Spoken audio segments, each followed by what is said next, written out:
Yahoo! Hello mga masters and mga ka-G! Good morning po sa inyong lahat dyan sa buong Pilipinas at sa buong Asian countries. Nandito po tayo ngayon sa PetSmart. Saan po tayo bibili ng kanyang ilaw ng ating bidang-bidang si G. At syempre kung saan ka mang lupalop ng ating mundo ay good morning, good noon, good afternoon, good evening at good night na po sa mga matutulog na. Ito po yung ating binili last time. Pareho din yung brand, pareho din yung kanyang description. So 100 watts po yan. Ito po ang ating Reptile Basking Spot Lamp. So dalawa po yan yung laman ng isang So good for 6 months po yung dalawa. So 3 months lang pala ito. Nakita ko po, kaya pala kailangan natin bumili ulit ng bago kasi pundido na po yung ating pinagamit. So maraming options din po dito. Ito yung nakita natin kasi yun yung pinaka hindi naman siya pinakamura pero nasa gitna lang po. So ibig sabihin yun po yung mga option. Kasi pag masyadong mahal naman, kung pareho lang naman yung kanyang quality, bakit ba kunin natin yung mahal? At saka ito, dalawa yung naman ng isang box, good for 6 months din po. Okay, so marami din mga mabibili dito. Ayan po, ay pipila na po tayo, bibili na po tayo, babayaran na po natin ito. Ayan, may tao pa sa cashier.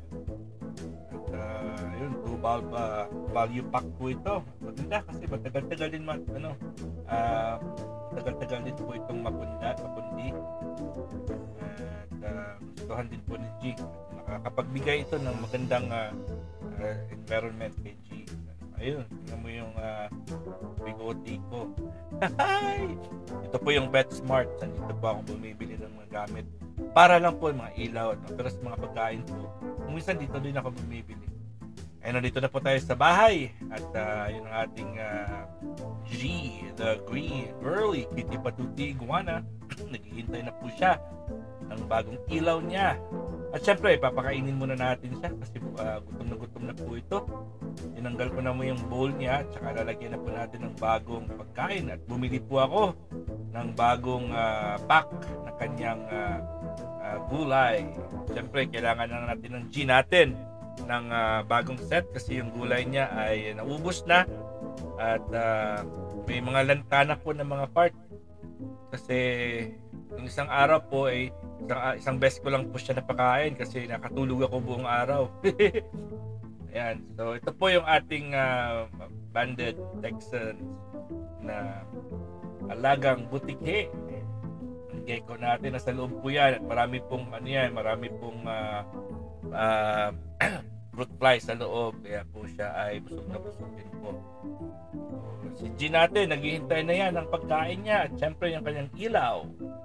So, mga masters, mga ka-G, ito po yung kanyang spring mix.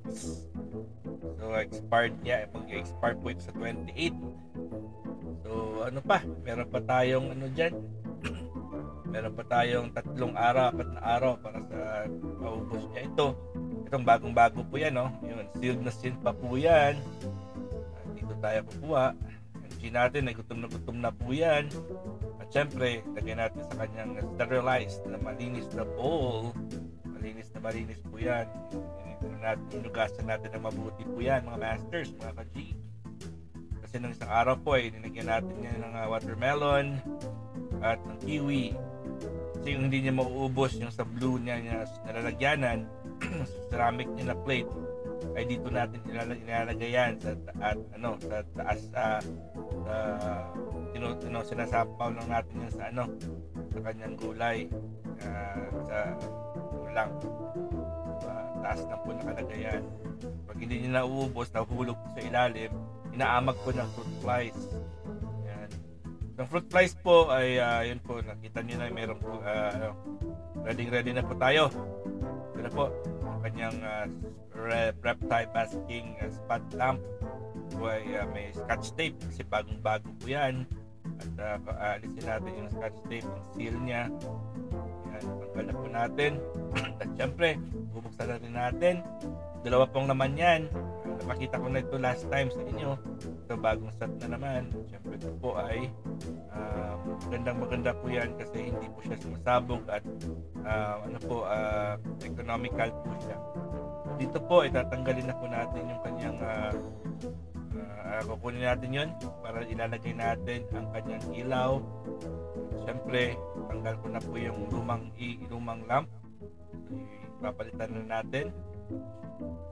At naka-ready na po yung isang cellphone ko para po ay automatic kasi yan sa remote control ng cellphone ko. At i-on lang natin yun sa aking cellphone. Ito po yung aking cellphone. 1, 2, 3. Ay, wala pa pala. Hindi pa na pala ng facial recognition ko. Ito na po. Ayun. Facial recognition kasi hindi na nakikilala yung aking bigote. Patay tayo dyan. Ang bigote ni Master Worm ay hindi na po nakikilala ng aking cellphone. Kaya yan ang nangyayari, mga masters, mga ka-G. At syempre po, ako'y taos-pusong nagpapasalamat ulit sa inyo, mga masters at mga ka-G. Dahil po ay patuloy po tayo sa ating Premier Marathon sa ating bahay kulita. Ito, papalitan ko rin yung tubig, ang kanyang humidifier. Siyempre, meron akong stock ng tubig dito. At babalik natin ulit. Punong-puno na po yan. Ang bilis, no? Yan. May mga pula-pula pa dyan. Galing pa yun sa watermelon last time. Ayun. So, ayun, mga masters, mga ka-G. Like I said, ay patuloy tayo sa ating Premier Marathon. Gabi po ay nag-Premier Marathon tayo. Diba? So, maraming pasalamat sa lahat na nag-Premier at congratulations po sa ating mga magagaling na mga hosts. Siyempre, nandyan po yung ating Ann Hombre, Miss Ann Hombre Vlog, yung ating Inday Ana Vlog, at of course, si Doc Zenaida Portion Vlog. Diba? Magagaling ng ating mga hosts. Ayun na po, si G natin ay kakagat-gatin niya na po yung kanyang plato. Wala pa namang laman yan. At syempre, lalagyan natin yan ng kanyang pagkain.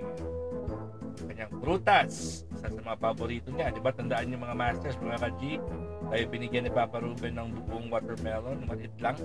Ininigay po natin sa kanyang guaranteed freshness na lalagyanan na container. Kaya, mas medyo matagal-tagal siya masira dahil po ay hindi po siya yun. Dito natin nilagay yun para hindi po siya madaling masira dahil po yung juice niya po ay hindi po nakakontak sa prutas. Meron po siyang screen sa ilalim. Hopefully ay hindi siya madaling masira. Ito po ay lalagyan na natin ng kanyang bowl. Si G natin ay super hungry. Parang lalabas na yan kanyang kulungan ni G natin.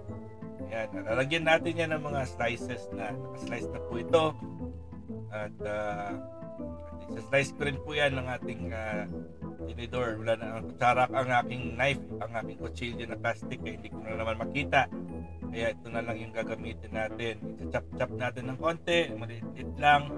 Ito po ay ibibigay na po natin yan kay G para po ay kainin niya.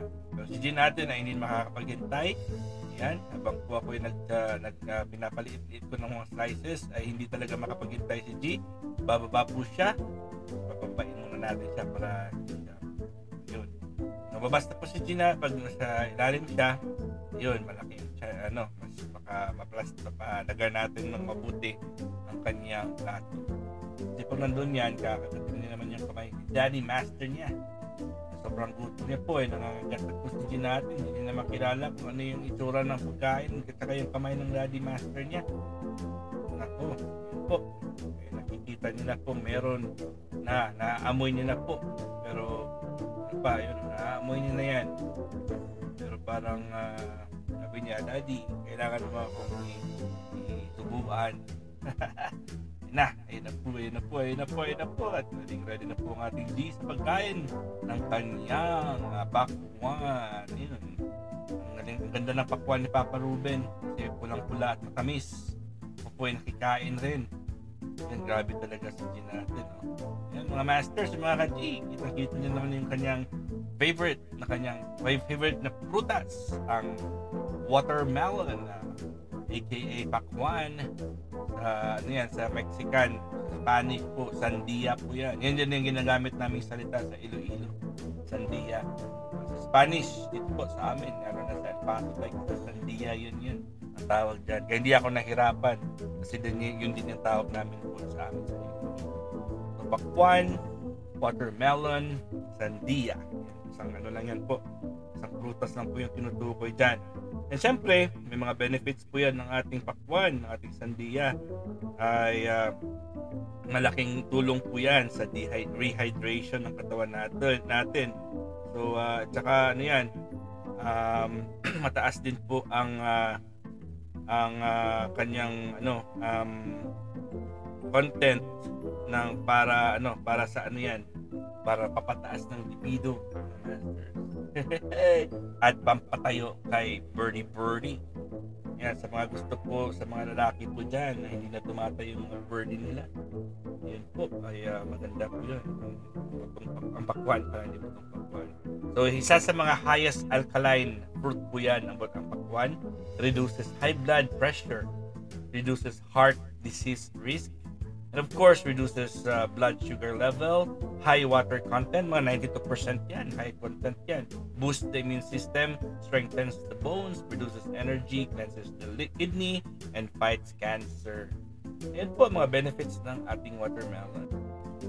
Alright, mga masters and mga ka-G, maraming salamat ulit sa inyong full support sa ating All About G, the Green Girly Kitty Patitiguana Daily Vlogs. Kita-kits ulit tayo bukas 6 a.m.